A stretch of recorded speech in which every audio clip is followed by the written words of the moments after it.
G'day folks, Birdman here. Tonight, I'm going to give you a tour of my bar, so stick around.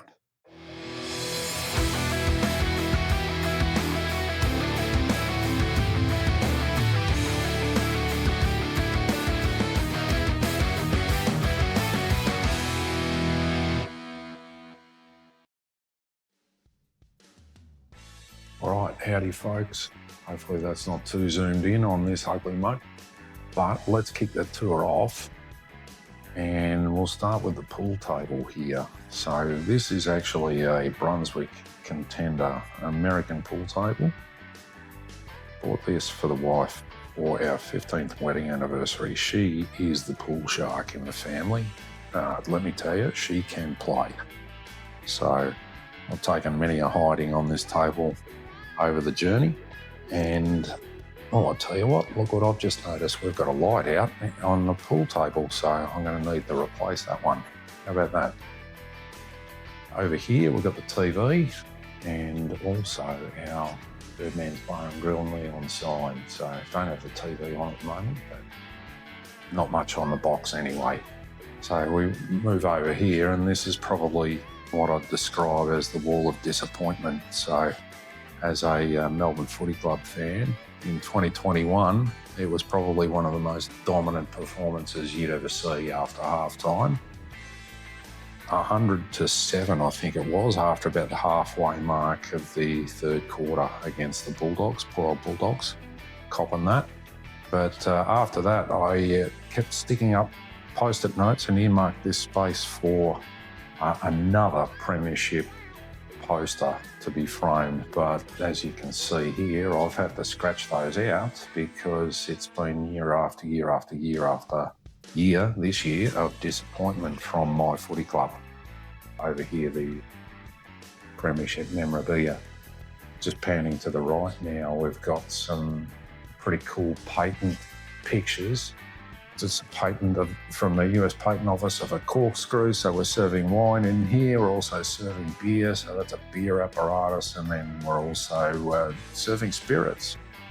Whisky being a big feature of here, so that's a drawing of an alcohol still dating back to 1882.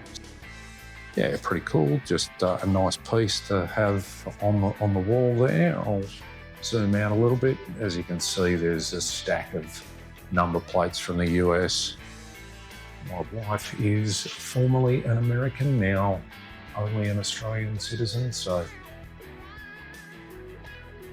we've got a whole bunch of them, which you'll see as we pan around. Bit of a Star Wars fan, if you haven't noticed already. Will feature some bar games going forward. Cali Pool, Killer, 8, 9, 10 ball, all those sorts of things. We'll go through all the games you can play on a pool table to entertain your friends. Over here, another Star Wars reference. It's my Darth Vader mask. He told me you killed him. No, I am your father.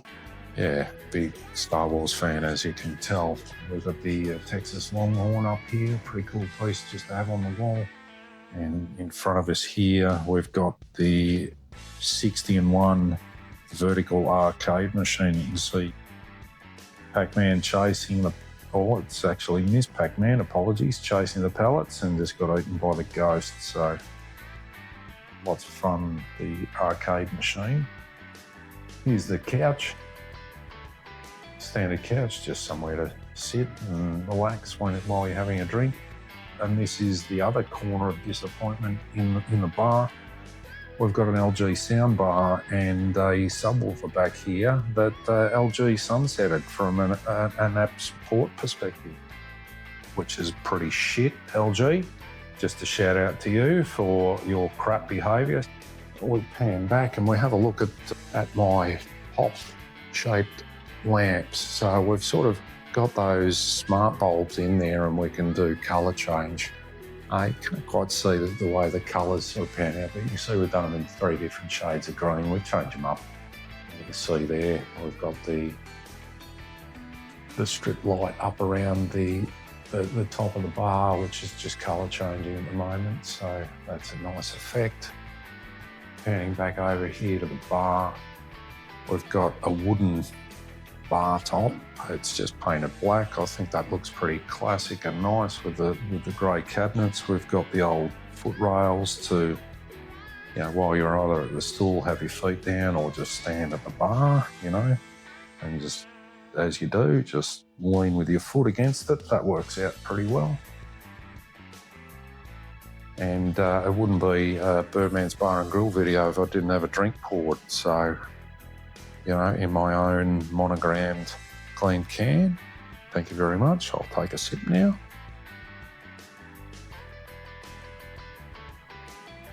I'll just blank out the in the edit the swallowing noise, which I'm sure would have come across on the mic because it's pretty sensitive.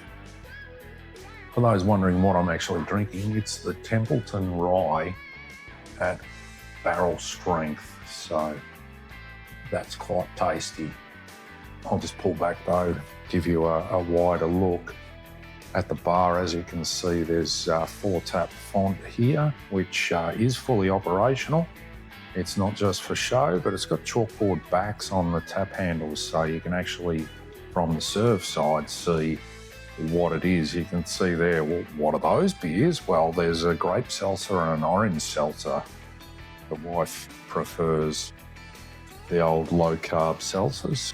We go around the front. Poor old Wilson's is no longer, unfortunately. A long, long history since 1865, and fortunately they went into administration, and that business has reformed as Last Street in Beechworth. Not too sure of what's gone on there, but the name has changed. But that is a cracking bar, Matt, to place your drinks. And then we just zoom in for the tap handles now. So generally what I do to keep the beer flowing is use the fresh water kits or the fresh cubed kits from Kegland. Over here we've got some beautiful Grey Goose essences. I bought these particularly for the bottles. They've got beautiful artwork on the back, and you turn them and you shine through. You can see just very decorative. That sort of stuff on the bar just adds a different element. Over here, a couple of more prestigious ones, which I'm not planning to drink at this stage. A couple of Lark offerings, the Glenfiddich 21 and the Johnny Blue in their display cases. Up here is my Starward shelf, so you know that I'm a bit of a fan of Starward. I've got, I think there's about 11 up there. I've got another one on the way, and another one sitting as a duplicate, sitting in the cupboard down there, and then above is my fortifieds section. So that's a plaque for the barman who actually helped me build this. I designed it, but had people come in and build it. I'm not a chippy by trade, but this was completely my design. There's the stickies, a lot from the Rutherglen region in northern Victoria, which is a favourite of mine. Over here is my Australian shelf. Cora Whisky, they're in New South Wales, just across the border from Victoria. They make great whiskies. I've got a few of those. There's a Lark in there as well. Wild River, they're from far north Queensland, up inland from around the sort of north. Well, I think it's about as far north as Cairns, but inland somewhere there. Not exactly sure of the location, but yeah, we've got Byron Bay. We've got a few offerings from Morris and Halliers Road in there, 23rd Street, some upshot. So, and 78 degrees as well. So, a few offerings there. Here's my Daniels shelf. I am a bit of a Jack Daniels fan, unashamedly. There's a few. There's the 175 at the back there, and the piece de resistance, I guess you'd say, is the single barrel strength of the Jack Daniels. That is completely different. If you've only tried the stock standard number 7 at 40% and you haven't tried this, they are worlds apart. the flavour compared to the regular Jack is at the other end of the spectrum, that's for sure. So that's my Jack Daniel's shelf. Might just hop straight up to the top shelf now and have a look at the Buffalo Trace area of my collection or selection. There's a couple of terminologies when it comes to whiskey hoarding. A collection is probably the ones that you're not going to drink, and a selection is the ones that are open and drink. So I'll probably have the bulk of mine as a selection, but you can see here the two Wellers, the Antique 107 and the Foolproof, they're pretty hard to come by. But I was lucky enough to snag those. There's some good cask strength options back in behind here, the Redwood Empire Pipe Dreams and the Smoke Wagon, really nice. I've also got a bunch of offerings from Westwood. They make great whiskey there in Oregon. Some good stuff there. There's plenty more up behind. You can see if you look under, really lacking space. So they're pushed all the way to the back. Here's the Balcones, the Devil's Whiskey here, as we call it, at 66.6%, the True Blue cask strength. So that's made from blue corn, as is the Brimstone here, probably one of my favourite whiskies at the moment. That is roasted blue corn, and it's actually smoked after distillation with oak smoke, so really, really different whiskey. Got a bunch more Balcones sitting behind here as well, including the ZZ Top. You can just see it. Oh, maybe not. It's tucked in behind the Knob Creek. You can see, there we go. The ZZ Top. Balcones collaborated with ZZ Top to make a whiskey. So that's fun fact there. And then we get over to the better bean products. Regular bean line, I don't rate very much, to be completely honest. But the Knob Creeks, the Bookers and the Bakers are really, really good offerings. And then, of course, you've got the Michter's line up there. I've got all four of the base range, the American whiskey, the rye, the sour mash, and the straight bourbon. Down a shelf and we get to a bunch of the Heaven Hill products. Evan Williams and the Elijah Craigs and the McKenna. We've got some cask strength offerings here. The C922, that actually means that it's September 2022 when that batch was bottled, and that's a 12-year-old, zoom out to get some focus, 12-year-old barrel proof, as is the one next to it, just a different batch. We've got the small batch and the rye. Probably the value pick on the bar, the Benchmark, which is another Buffalo Trace label, but their base label, the full proof at 125 proof, $21 US I paid for that. Amazing value for that whiskey. Then we've got the Wild Turkey range, the Russells, the Turkey 12. We've got a Old Forester, a few makers in there as well.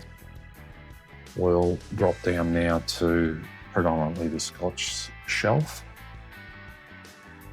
We've got the Islers here, so Octomore, Lefroy, Ardbegs. You've got more in the back. Multiples of some of those, well, not of the same bottle, but of the distillery. Gladnock, Glenallachie, Delmore, Balvenie, Aberlours, Glenfarclas 25. I think that's probably my oldest. You've got a bunch of Glenfiddichs in the back here as well. They make a good whiskey. And then you've got some Irish and the silky smooth Hibiki Harmony. Cool story to this one up here. A mate of mine, Clayton, actually has a couple of bottles of this, and we're looking to feature this in an upcoming video. We'll do a pour from his open bottle. He has one open, one unopened. So that's actually a 1998 Pappy 23. So 1998 was when it was bottled, and that was Lawrenceburg, Kentucky. And they were only there for 1 year. I believe it's 1 year in Lawrenceburg, or it might be the 1 year in the green glass bottle. So we've confirmed that he has an unopened 1998 Pappy 23. That in certain, well, we saw online in the US, they were asking 30 grand US for that bottle, which is insane. It wouldn't be a bar without the good old Jack Daniel's Light. Bit of an Easter egg, change this up every episode. I'm not sure whether you've watched enough or have noticed that, but we'll look to change the album cover each time we do a new episode, the record player, and then the albums as well. So got all those sorted out. We've got a keg ready to tap. Probably do another episode shortly on that one, but we've got the Co-Conspirators Matriarch here. That's a New England IPA. That should be quite tasty. Going on the bottom shelf from right to left, we've got a bunch of rums here. One from Balcones at about 58%. Balcones is a Texas distillery and a favourite of mine. In the event that you need a very stiff drink, there is Rhonda Jeremy for you there. So that's always handy to have in times of need. Yeah, you're probably wondering, well, do you actually mix your whiskey? And like, sometimes I do. This is the one that I would choose to mix. It's probably the best mix of bourbon running around. This is Evan Williams, and that's a 175. Down here, we've got wine storage and some storage here. These are ones that I don't have space for. I have duplicates. As I said, the Jack single barrel strength is out of this world. I've got a few of those in reserve, and there's the Jack bonded also in reserve there. Another on the bottom shelf as well. Probably my favourite whiskey of the moment.